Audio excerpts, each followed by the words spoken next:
Okay everyone, it's Sunday and I got this Cavalier back. I was trying to get him through a couple weeks before I did the subframe, but it let go. And the only way I could get it home, I couldn't get my trailer. I put a tie strap from the front wheel to the back wheel and did about 20k on the side of the gravel road. I'll show you what I did there.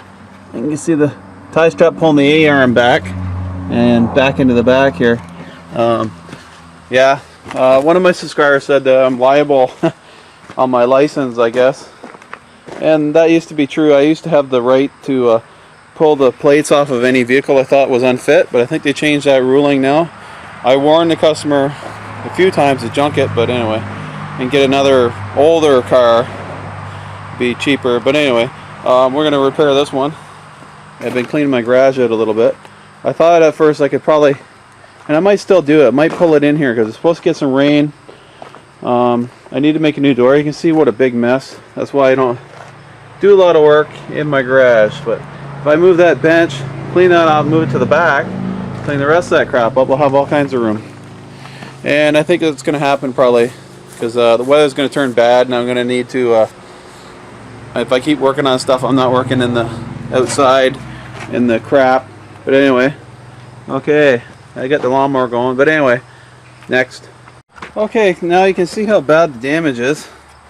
Broke it right in here, and it's twisted a lot. It's funny how when you start touching, oh, I don't know if you guys can make that out or not, touching one thing that something else starts to go. Poor old car. Let's get the tri strap out of here. You can see how bad it is.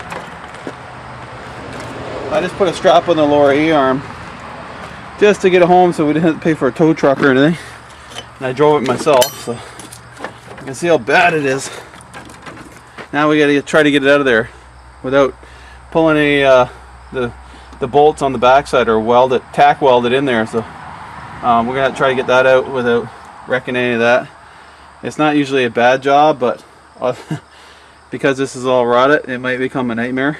But anyway, we'll get at her now. Get at her. Okay, so the first step, we're gonna unhook all the anything that's touching the lower control arm, like these ABS wires. We're going to go along and unplug all these. Well, I'm not going to unplug it from the sensor. I'm just going to unhook all the wires. That. And then we're going to knock out the ball joint bolts next if they come out. If you guys can see that.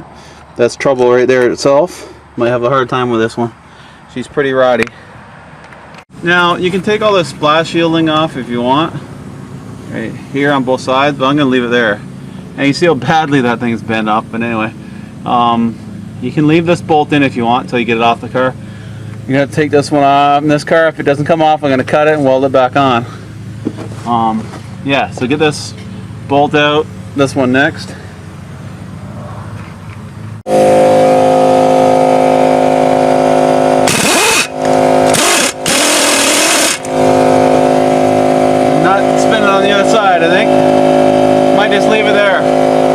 I'm going to leave my ball joint bolts to last in case I have to cut the ball joint off there. Hopefully the new A-arm has good ball joints in it. Now there's going to be 3 bolts on each side. One here, and one up in there, which may be hard to get at. Okay, go ahead. They're 15 mil. We're going to go ahead and try to take these out. I hope they come out. Not very good luck with that one. Okay, here's something else worth mentioning. If you get a bolt that doesn't want to come out because your compressor is not strong enough, if you use an extension, take that off. The shorter, you're not going to lose as much torque. And believe it or not, that will torque a bit. And the other thing you can do is, if you get it moving outwards, work it back and forth, because it's only going to come so far, then the rust on the back side of that bolt is going to stop it from coming out. And if you could spray it, even better. So work it back and forth, it'll come out easier than trying to take it out in one shot.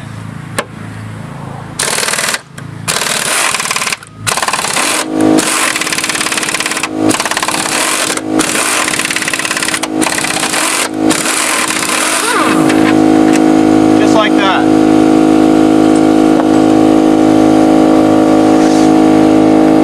Okay guys, I got carried away and I forgot to turn the camera on. Anyway, there's a dog bone up here on this side. Like that, it hooks the engine and the frame. two 15 mils, one here, one here. Take those ones out. Okay, you're gonna have to drop the exhaust down. Now this one here, the hanger's already rotted off on it. You could cut it there, drop the front pipe. Since that's already done, I'm just gonna cut the front pipe here with my Sawzall. So, and if you do this and you can weld it back together, great. But get a spot where you can get right around it with the MIG welder, because if you can't get on the backside with your gun, then it's not gonna be any use. Anyway, one 13 mil bolt holding it onto the motor. I'm gonna drop that out of there. Well, as you can see, it was broke off anyway, so let's just leave that there. We're going to weld that back on and make some kind of hook here to keep this from breaking the front pipe. Okay, next step, we're going to cut that. Okay, so I got my $30 Hussmann cut off. And we're going to cut this pipe right about there.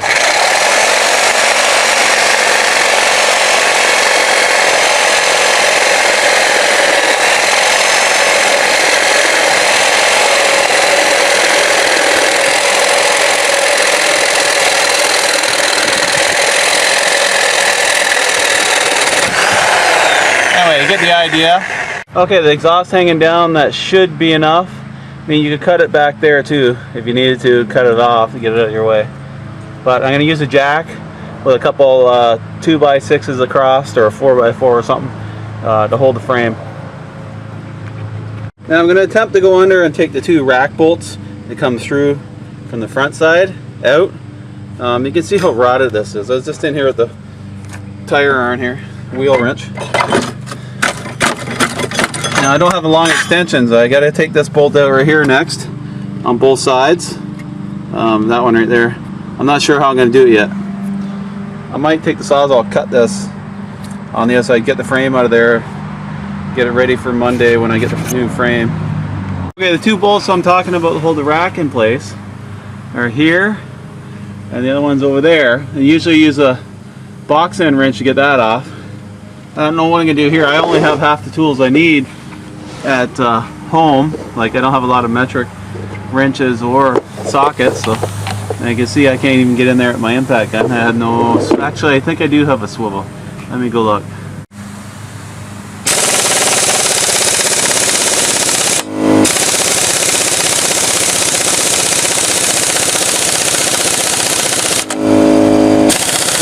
Something's wrong there on the back. I think it's a nut on the back side of that. I'm not going to know until I drop the frame down a little bit. See that, the tabs broke on the back. That's normally what happens to these. Okay, before you take your last bolts out, get yourself something like this. And you should try to tie your rack up, but because you don't want to pull the steering knuckle out. Just be careful. We don't want to go near the rack. Okay, I got one rack bolt that won't come out. The tab in the back is spinning. So I'm going to attempt to cut it with my grinder with a cut-off blade. Cut the front tab off so I can get the K-frame down. Okay guys, I can't hold you and do this at the same time, so you're going to have to wait till I get it done. Oh, maybe I can get a shot through there. Hang on. Okay, that's my work right here. Oh, let me try it. Now, that's what I'm talking about, seeing around corners. If you run into a problem, you got to come up with a solution. And the faster you can do that, the better. Alrighty. Hardly any room. See if I can cut her off right there.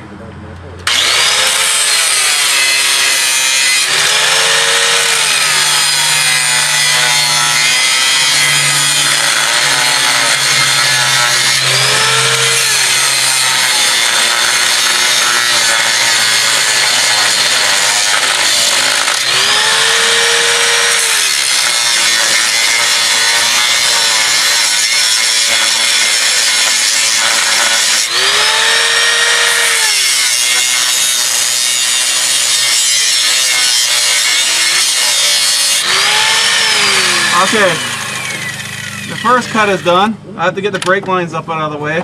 They attach to the subframe here. I don't want to push on them, but I don't have too much of a choice.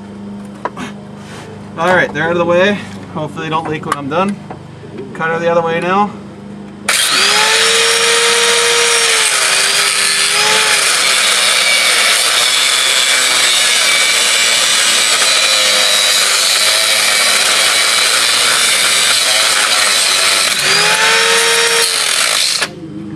Yeah.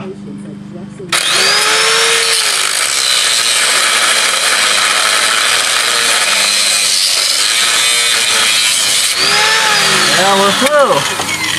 I think this will come down now. I think I'm all the way through. Alright, we're going to lower it down a little bit. I have to get the screwdriver there and pry it out. No, apparently I'm not all the way through. Okay. Slight technical difficulties.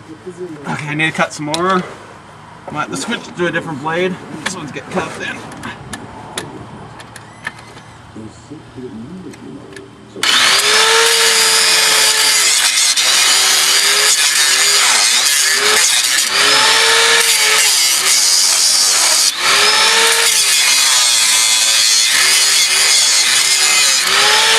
That pretty much killed that blade.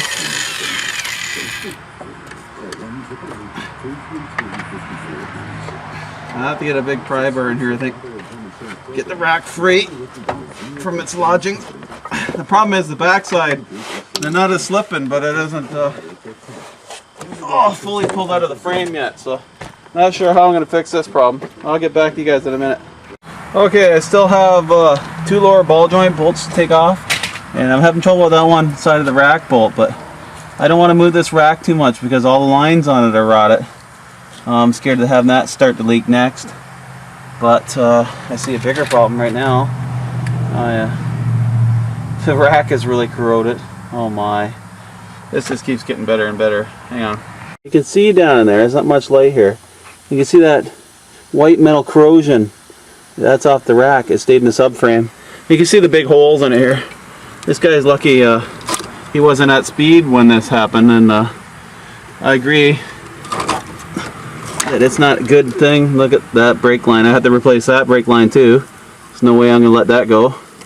Anyway, I just hope the rack's alright. I'm going to check that out next. I still have to get that bolt out and the 2 lower ball joint bolts. I don't have an 18mm wrench at home, so I'm going to have to wait till tomorrow. Anyway guys, I'm going to make this a 2-parter because my videos seem to be turning into 20-minute videos and it takes so long to upload, so I'm going to try to keep them at 10 or 15 minutes. If you like this kind of thing, please rate, comment, and subscribe. And I get up to a lot of different crazy things around here, so not just repair videos. So any of you that have watched me a long time know that anyway. Talk to you guys later.